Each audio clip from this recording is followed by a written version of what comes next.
சங்கீதம் 19. வானங்கள் தேவனுடைய மகிமையை வெளிப்படுத்துகிறது. ஆகாய விரிவு அவருடைய கரங்களின் கிரியையை அறிவிக்கிறது. பகலுக்கு பகல் வார்த்தைகளை பொழிகிறது. இரவுக்கு இரவு அறிவை தெரிவிக்கிறது. அவைகளுக்கு பேச்சுமில்லை, வார்த்தையுமில்லை, அவைகளின் சத்தம் கேட்கப்படுவதுமில்லை. ஆகிலும் அவைகளின் சத்தம் பூமி எங்கும், அவைகளின் வசனங்கள் பூச்சக்கரத்து கடைசி வரைக்கும் செல்லுகிறது. அவைகளில் சூரியனுக்கு ஒரு கூடாரத்தை ஸ்தாபித்தார்.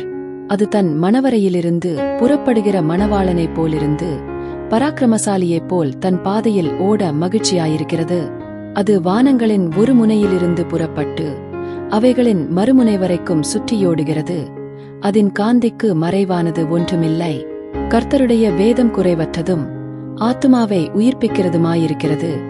கர்த்தருடைய சாட்சி சத்தியமும் பேதையை ஞானியாக்குகிறதுமாயிருக்கிறது. கர்த்தருடைய நியாயங்கள் செம்மையும் இருதயத்தை சந்தோஷிப்பிக்கிறதுமாயிருக்கிறது. கர்த்தருடைய கற்பனை தூய்மையும் கண்களை தெளிவிக்கிறதுமாயிருக்கிறது. கர்த்தருக்கு பயப்படுகிற பயம் சுத்தமும் என்றைக்கும் நிலைக்கிறதுமாயிருக்கிறது.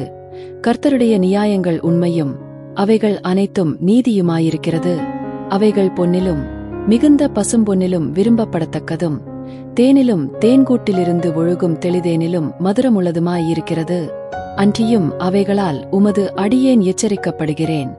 அவைகளை கைக்கொள்ளுகிறதினால் மிகுந்த பலன் உண்டு. தன் பிழைகளை உணருகிறவன் யார்? மறைவான குற்றங்களுக்கு என்னை நீங்களாக்கும்.